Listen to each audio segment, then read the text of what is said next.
Hello friends, welcome to our channel.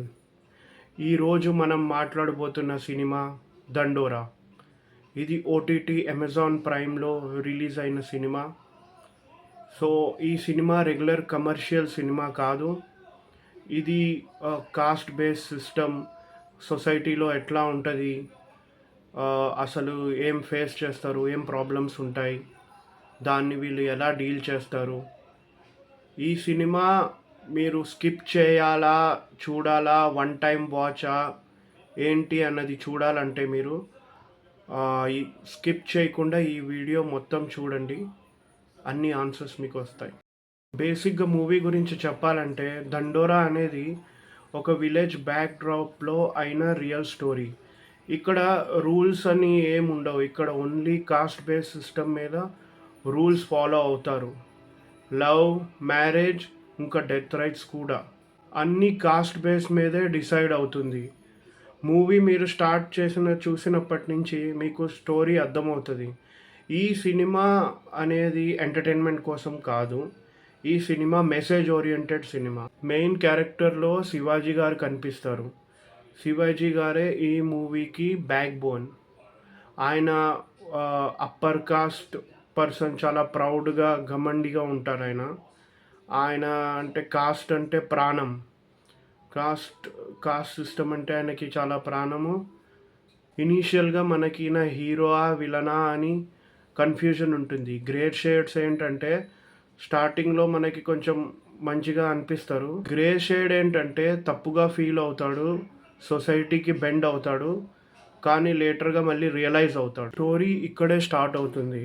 Shivaji గారి కూతురు ఒక లోవర్ కాస్ట్ అబ్బాయిని ప్రేమిస్తుంది, కానీ విలేజర్స్ అందరూ అపోజ్ చేస్తారు.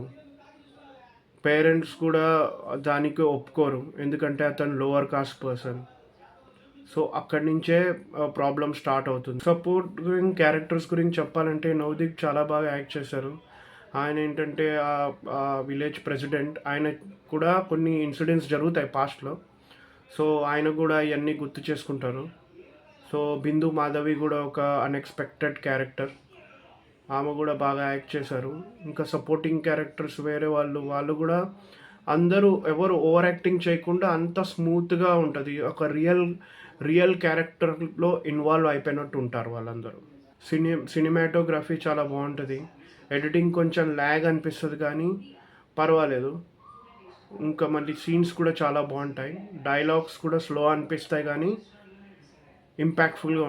నెగిటివ్స్కి వస్తే కమర్షియల్ ఎలిమెంట్స్ లేవు.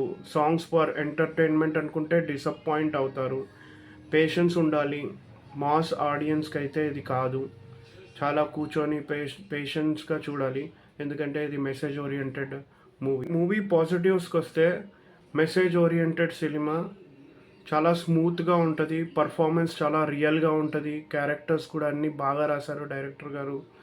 మళ్ళీ సొసైటీ మిర్రర్ చూపిస్తుంది. Thought provoking scenes.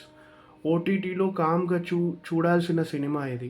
దండోరా పాప్కార్న్ మూవీ కాదు. ఇది చూసి మర్చిపోలేని సినిమా ఇది.